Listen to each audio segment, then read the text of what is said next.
Assalamualaikum warahmatullahi wabarakatuh. Alhamdulillahirabbil alamin. Asyhadu an la ilaha illallah wa asyhadu anna Muhammadan abduhu wa rasuluh. Allahumma shalli ala Muhammad wa ala ali Muhammad. Bagaimana kabarnya anak-anak hari ini? Semoga kalian semua senantiasa dalam lindungan Allah Subhanahu wa taala dan semoga terhindar dari segala macam penyakit, khususnya penyakit pandemi COVID-19 saat ini.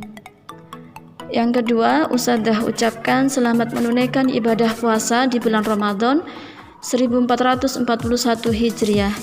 Semoga dengan ibadah puasa kita kali ini semakin menambah keimanan kita. Yang ketiga, Ustadzah ucapkan selamat kepada anak-anak yang telah lolos jalur SNMPTN. Semoga Allah memberikan kemudahan dan kelancaran dan memberkahi ketika kalian nanti menjalani bangku kuliah.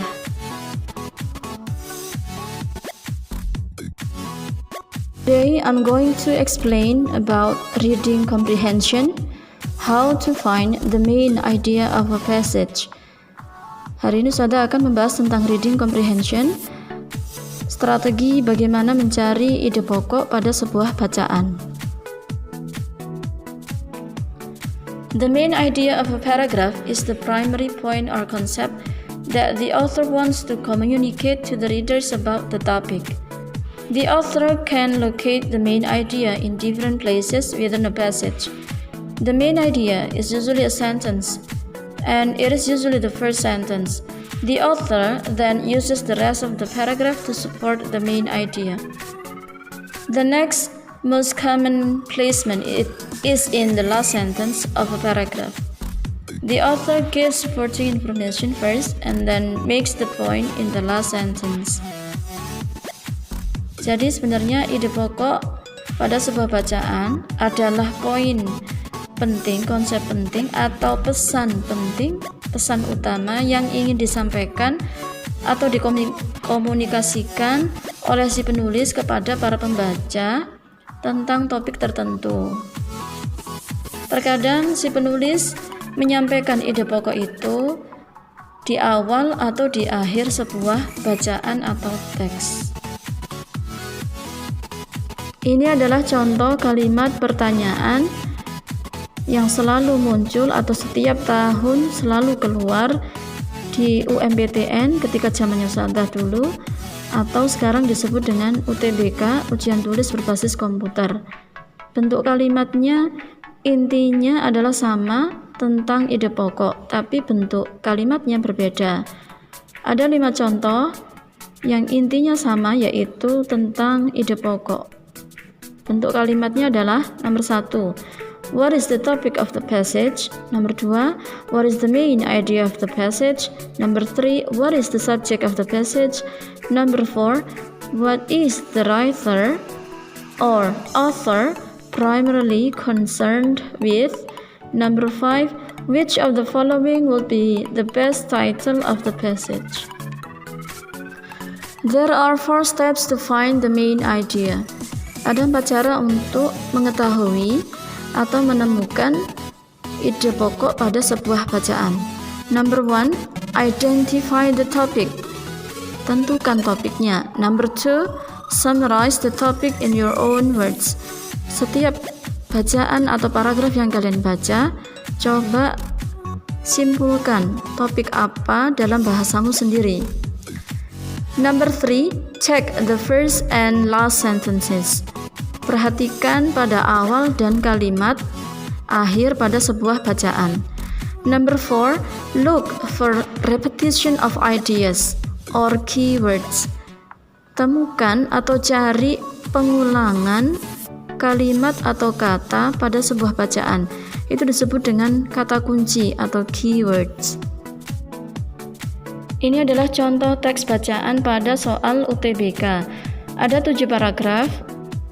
Agar lebih mudah memahaminya, Ustadzah pecah menjadi 2 slides. Pada setiap paragraf sudah ada kalimat yang Ustadzah beri warna hijau. Itu adalah kesimpulan atau poin penting yang disampaikan oleh si penulis kepada para pembaca. Paragraf pertama, let's stop and think about the price we pay. Mari sejenak kita berpikir akan harga yang kita bayar untuk kesenangan sesaat, yaitu perayaan kembang api. Alasan yang pertama ada di paragraf kedua. The amount of money we spend on fireworks is absurd. Jumlah uang yang kita habiskan untuk perayaan kembang api itu adalah tidak masuk akal. Setiap tahun kita mengeluarkan atau menghabiskan uang pajak untuk perayaan kembang api. Alangkah lebih baik jika kita gunakan uang pajak itu untuk memberi makan kepada orang-orang yang miskin. Alasan yang kedua pada paragraf ketiga yaitu polusi. Kembang api mengandung banyak sekali zat-zat kimia yang berbahaya terhadap hewan dan manusia. Paragraf yang keempat, poin penting atau kesimpulannya yaitu ketika perayaan kembang api banyak sekali sampah-sampah yang berserakan atau yang tertinggal dan mereka tidak mau membersihkannya. Paragraf kelima, alasan kenapa kembang api itu berbahaya adalah karena bisa berpotensi merusak alat pendengaran kita. Paragraf keenam, ada banyak sekali korban terluka dan korban jiwa karena terkena kembang api. Sekitar 10.000 orang Amerika terluka setiap tahun karena perayaan kembang api. Pada paragraf terakhir, penulis menyampaikan kesimpulannya. Ada 4 hal yang penting yang disampaikan kepada para pembaca. Yang pertama yaitu semua perayaan kembang api harus dilarang. Yang kedua, perayaan kembang api harus ditekan jumlahnya atau diminimalisir. Yang ketiga, perayaan kembang api harus dibiayai oleh donasi atau donatur sukarelawan, bukan dari uang pajak rakyat. Yang keempat atau yang terakhir, perayaan kembang api harus ada pihak yang bertanggung jawab untuk membersihkan sampah setelah selesai perayaan kembang api.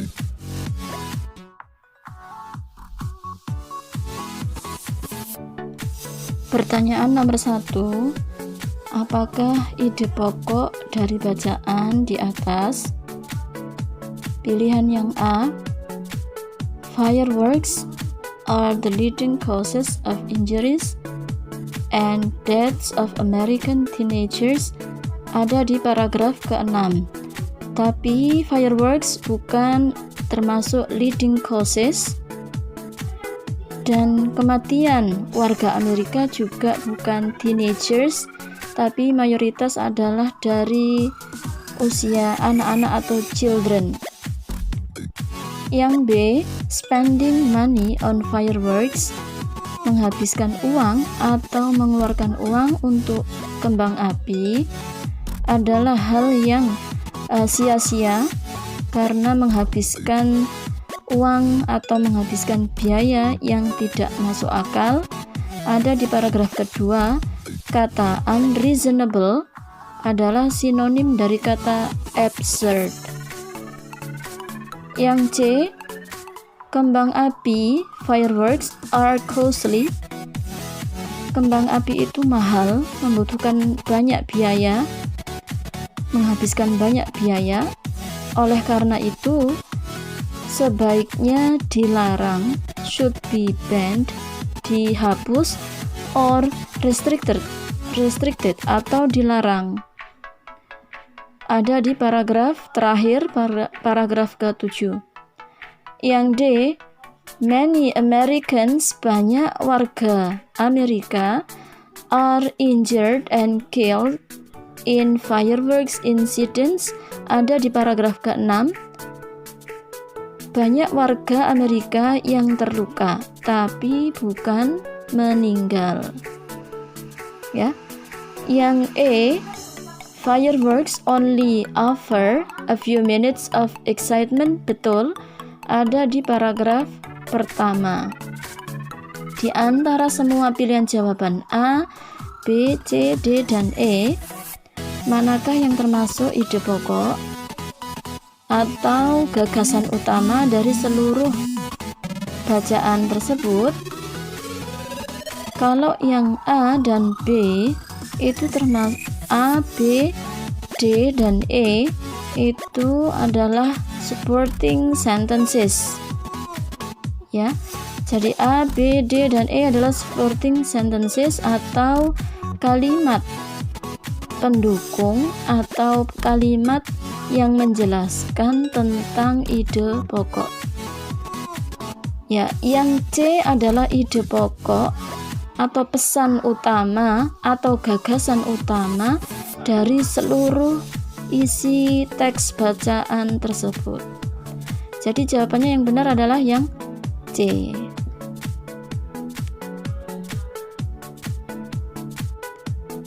Question number 2. Which of the following is not the writer's argument for proposing a ban to fireworks? Manakah di antara kalimat di bawah ini yang tidak sesuai dengan pendapat si penulis akan pentingnya atau perlunya kembang api dilarang? Yang A, fireworks mean only a waste of money. Kembang api artinya adalah hal yang membuang-buang uang atau menghabiskan uang sia-sia. Ada di paragraf kedua. Yang B, fireworks bring more harm than joy. Kembang api mengakibatkan banyak kemudaratan daripada kemaslahatan. Ada di paragraf kelima.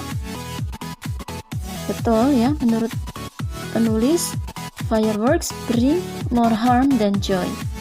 Kemudian yang C, fireworks are environment friendly.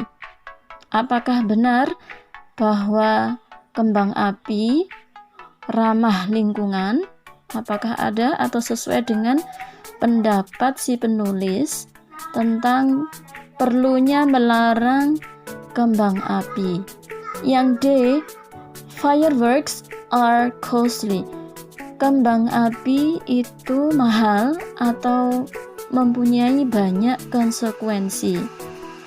Yang E, fireworks contain poisonous chemicals.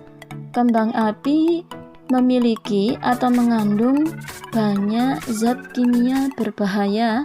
Ada di paragraf ketiga.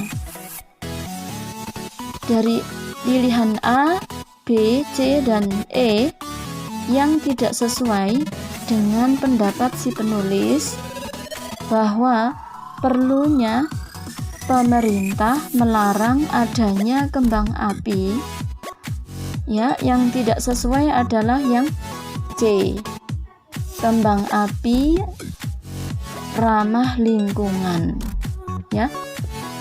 Jadi jawabannya yang C. Question number 3. Which of the following best describes the author's purpose in this passage? A. To teach readers about fireworks safety. B. To describe different types of fireworks. C. To complain about the noise during fireworks displays. D.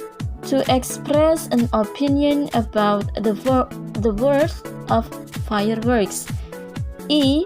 To propose a ban of fireworks. Pertanyaan nomor 3. Manakah di antara kalimat di bawah ini yang menjelaskan tujuan si penulis menulis atau menyampaikan teks bacaan tersebut? Apakah tujuan utama si penulis menulis artikel tersebut? Yang A, untuk memberi pembelajaran atau untuk memberikan materi pembelajaran kepada pembaca tentang keamanan kembang api atau tentang prosedur atau tentang pentingnya keamanan kembang api. Yang B, untuk menjelaskan perbedaan jenis kembang api. Yang C, untuk menyampaikan keluhan tentang suara bising selama perayaan kembang api. Yang D, untuk menyampaikan pendapat tentang pentingnya kembang api. Ataukah yang E, untuk menyampaikan atau menawarkan gagasan perlunya atau pentingnya kembang api dilarang. Jadi yang paling sesuai dari pilihan A, B, C, dan E, tujuan penulis menulis teks bacaan tersebut adalah sesuai dengan gagasan pokok atau ide pokok teks tersebut, yaitu pentingnya melarang adanya kembang api atau untuk menyampaikan pendapat perlunya kembang api dilarang. Jadi pilihan jawaban yang benar adalah yang E. Okay, students, that's all my explanation about the strategy how to find the main idea of a passage. I hope all of you understand and keep practicing, and don't forget to pray. Ustadzah doakan semoga kalian diberi Allah kemudahan dan kelancaran dalam mengerjakan soal-soal UTBK. Wassalamualaikum warahmatullahi wabarakatuh.